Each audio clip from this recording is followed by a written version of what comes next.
So gusto mong tumakbo ngayong bagong taon at naghahanap ka ng sapatos na pwede mong gamitin sa pagtakbo o sa pag-jogging. Naabot kaya ang presyo, so itong video na ito ay para sa iyo. Disclosure, itong mga sapatos na ito ay pinadala sa akin para gawan ng review, pero hindi ako binabayaran para gamitin o gawan ito na review. At lahat ng sasabihin ko dito ay based sa experience ko. Makakaasa kayo na tinest ko muna ito bago ko ito gawan ng review para worth it naman yung ipambibili nyo dito. So bago natin to pag-usapan, baka pwede mo naman i-like yung video ko. Pasubscribe na rin ako. Wala naman ba ito? Malaking tulong ito sa channel ko. Maraming salamat. Unahin natin tong si 361 Degrees Peer Sport. Guys, ginagamit ko to sa easy run. Pero nung wala pa ako masyadong carbon plated shoes, ginagamit ko to sa speed run dahil magaan lang ito. Guys, hindi to super lambot, malambot lang siya. Meron siyang enough cushioning para sa mabigat pa ang timbang. Kayang-kaya niyang saluhin yung load ng hakbang mo. Maayos din ang pagka-stability nitong sapatos. Pwede ito gamitin ng mabibigat sa easy run lang. Pero kung magaan ka na, pwede mo ito gamitin sa speed run at long run. Sa ngayon, ang presyo nito ay nasa 2,500. Ito naman ang pangalawa, 361 Degrees Firefloat CQT. Ginagamit ko ito sa easy run at recovery run. Para sa akin, napakalambot ng midsole nito at maganda ang pagka-stability nitong sapatos. Saktong-sakto ito sa mabibigat na naghahanap ng magandang pagka-stability. Kayang-kaya din niyang saluhin yung load ng hakbang mo habang tumatakbo.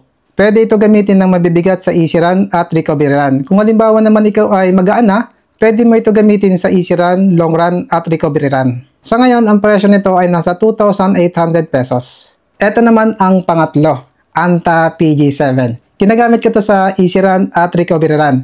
Guys, sa lahat na nagamit kong sapatos, ito ang may pinakamalambot na midsole. Kung mabigat ka ba, pwede mo ito gamitin sa easy run at recovery run. Kung ikaw naman ay magaan na, pwede mo ito gamitin sa easy run, long run at recovery run. Sa ngayon, ang presyo nito ay nasa 2,900 pesos. Itong Fierce 4, kapag nilagyan ko ng voucher, nagtototal yung price nito ng 2,279. Ito namang Firefloat CQT, kapag nilagyan ko ng voucher, ang total price nito ay nasa 2,527. At ito namang PG7, kapag nilagyan ko ng voucher, umaabot yung total price nito ng 2,588 pesos. Gusto lang ba to sa mababang presyo? Kapag tinitingnan ko ito, hindi mukhang mumurahin. Hindi tinipid yung material. Tingnan nyo itong Fierce 4, yung upper layer nito. Hindi manipis. Sakto yung kapal. Si Firefloat CQT. Tingnan nyo yung kanyang upper layer. Double layer. Si Anta PG7. Hindi rin manipis. Double layer din. May enough foam yung mga collar lining nito. Tingnan nyo guys, oh. Makapal. Ito guys, oh. Makapal din. Malambot. Tingnan nyo guys. Malambot din. Makapal din ang mga midsole nito. Tingnan nyo ito kay Firefloat CQT. Ayan. Kabila. Makapal. Kay Fierce 4, makapal din. Sa kabila. Ayan.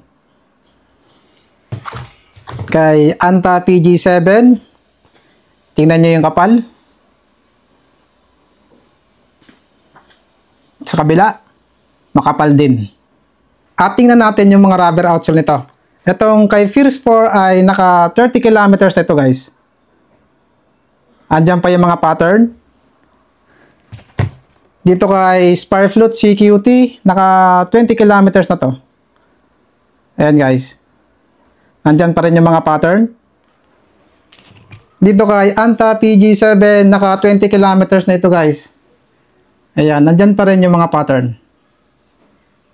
So itong tatlo ang marerecommend ko sa mga beginners o sa magsisimula pa lang tumakbo. By the way, marerecommend ko din sa inyo yung Camel Crown Chasing the Wind at yung Camel Crown All Terrain. Maayos din ng mga quality ng mga sapatos na yon. Malambot at stable din. Kapag nakasale yun, below 2,000. Hindi ko lang may pakita sa inyo dito dahil sa pinimigay ko na dun sa walang sapatos na pantakbo. Ganito kasi ang ginagawa ko kapag nagawan ko na ng full review yung ibang sapatos ko, pinamimigay ko na dun sa hindi kaya makabili ng sapatos na pantakbo. Bukod dito sa running shoes, kung tatanungin mo naman kung kailangan mo na ng running watch sa pagsisimula mo palang tumakbo, Pwedeng hindi, pwedeng oo. Pwedeng hindi kung wala ka namang medical issue. Kung gusto mo lang magpapawis, maging fit o magpalakas ng katawan mo. Pwedeng oo kung meron kang medical issue para mabantayan mo yung heart rate mo kung tumataas ba o hindi. Kung interested ka sa mga sapatos na ito, nasa description ng link kung saan mabibili. Maraming salamat sa panonood and run safe!